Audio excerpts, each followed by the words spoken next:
Good morning, Facebook friends.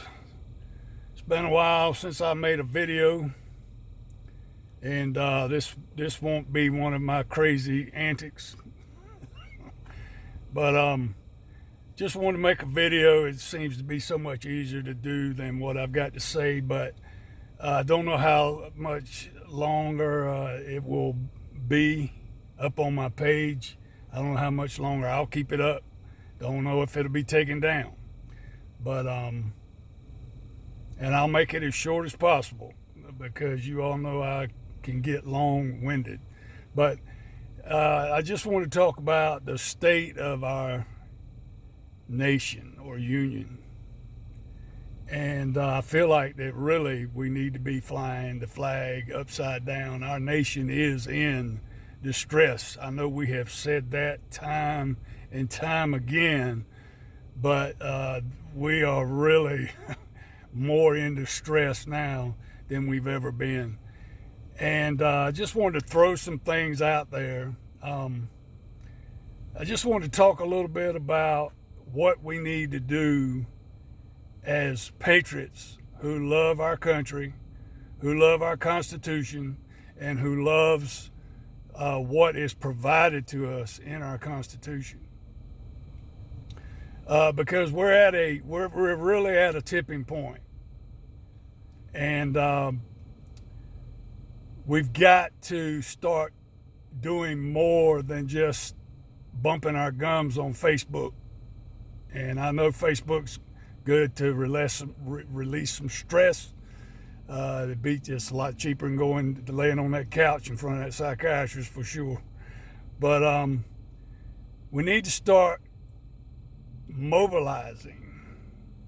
And I know I'll probably have a lot of people that unfriend me, but that's okay. I'd rather have 10 friends that I can really trust and count on and who are like-minded than 5,000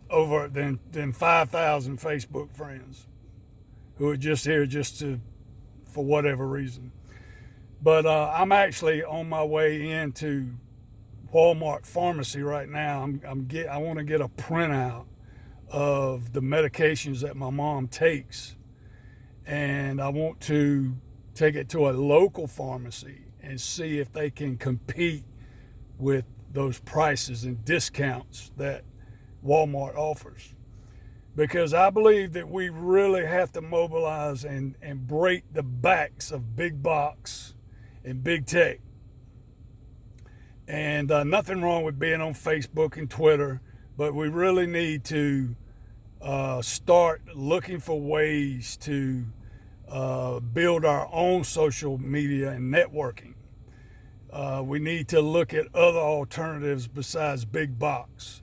You know, if you go and do a little research, you'll find out that the Germans rejected Walmart and their culture just would not accept it.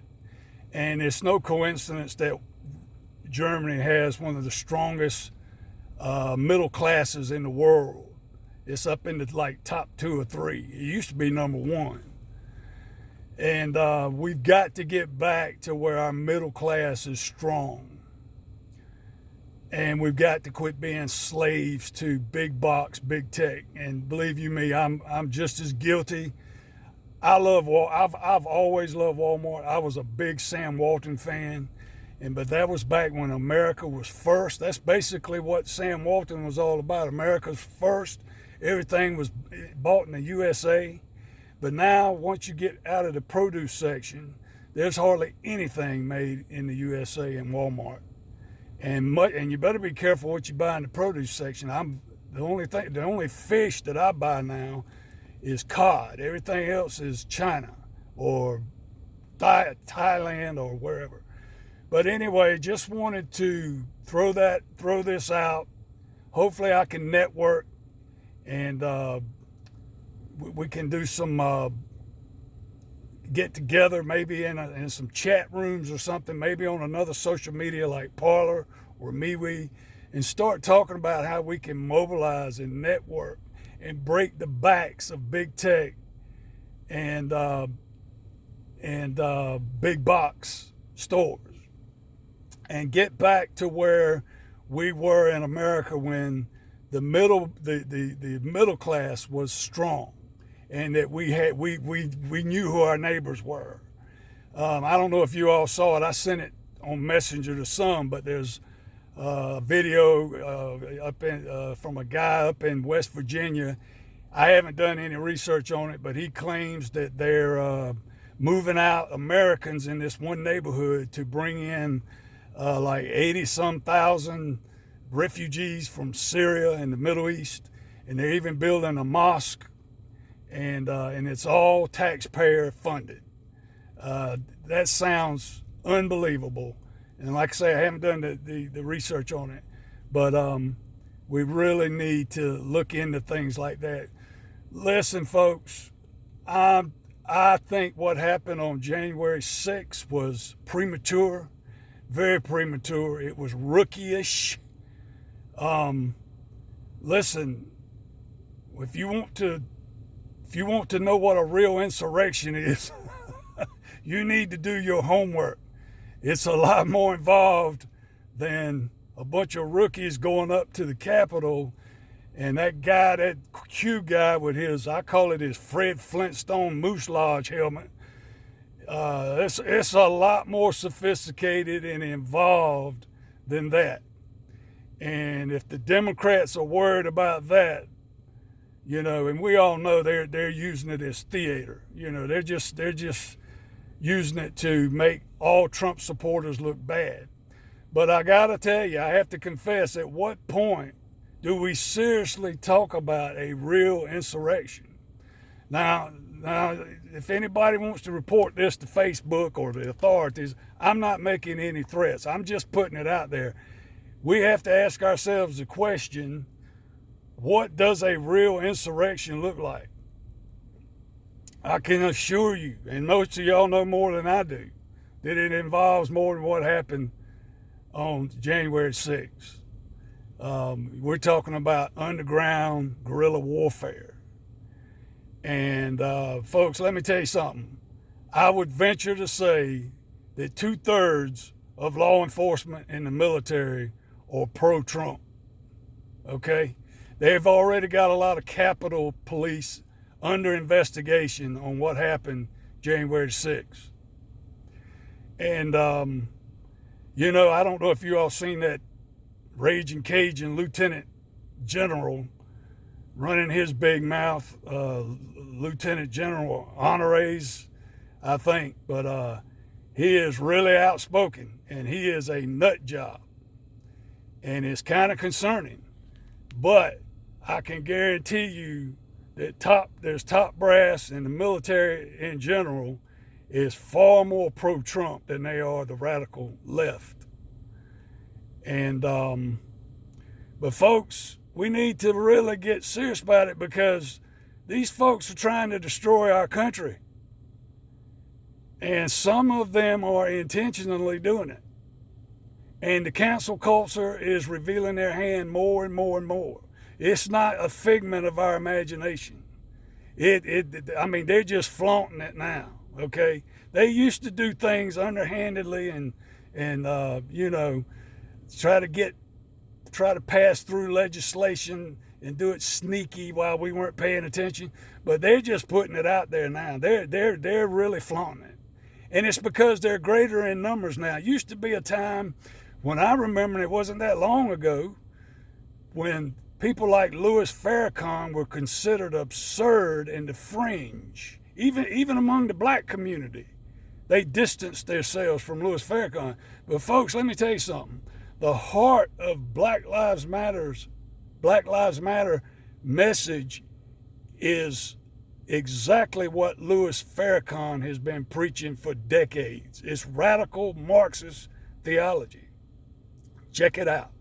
So anyway, I said I wasn't going to make this long, and so I'm going to wrap it up. But folks, we really need to start thinking about some things, and we really need to get ready. We need to prepare ourselves and get ready for what may come. I'm hoping that Trump can make a comeback, and it's still very possible. I think I just read an article this morning where the Republicans have a good chance of taking over the House in 2022. And we don't know what's happening. Let me tell you something, folks. Either Mike Lindell knows what he's doing and talking about, and because he's sacrificing in his reputation in business and everything, just putting it on the line. Either he knows what he's talking about or he's a complete nut job. But I find it interesting that he has called Dominion's bluff. And he's saying, come on, sue me.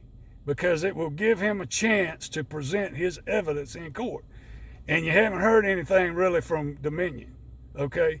And I believe what he brought out in his video is that Dominion, it's only smoke and mirrors. They're not going to do anything. They're threatening Fox and all these big wheels, hoping to put the fear of God, so to speak, into people so that they'll just back off and stop. But Mike Lindell, he's going forward with all his might. And so it makes you sit back and wonder, does he really have something? And he's presented some good evidence. The thing is getting it in court and getting into the details. Okay? And so anyway, that's in the making. That's going on behind the scenes. We don't know what's going to happen between now, 2022, and 2024. But the America First movement is strong. It's going to get stronger. We've taken a big hit. January 6th did not help whatsoever because we were there to challenge the electoral process. And because of what a bunch of, I can understand their frustration. I really do. But they were just too premature and too big of rookies to understand what was really going on. Because after that riot, and it was a riot, the Republicans just gave up. They didn't even challenge the electoral votes. They just gave up. So in that respect, the Democrats got a win. They won that battle. And I'm not going to go into, I think it was mostly a setup job. I would love to see Nancy Pelosi under oath, hear her sworn testimony, just to have that on record. She is ultimately responsible for security at the Capitol. And you keep hearing the Democrats say, you heard it saying during the impeachment, the impeachment managers kept saying it was foreseeable. It was foreseeable. You kept hearing them say that time and time and time again. Well, if it was so foreseeable, why didn't they provide extra security? There's a lot of unanswered questions, and we need to get to the bottom of it. But folks, we need to really get together and roll up our sleeves and get to work and take this country back again, folks. Not be intimidated, not be manipulated. But we really need to do more. I mean, social media is great. It allows average people like me to get on here and voice our opinion.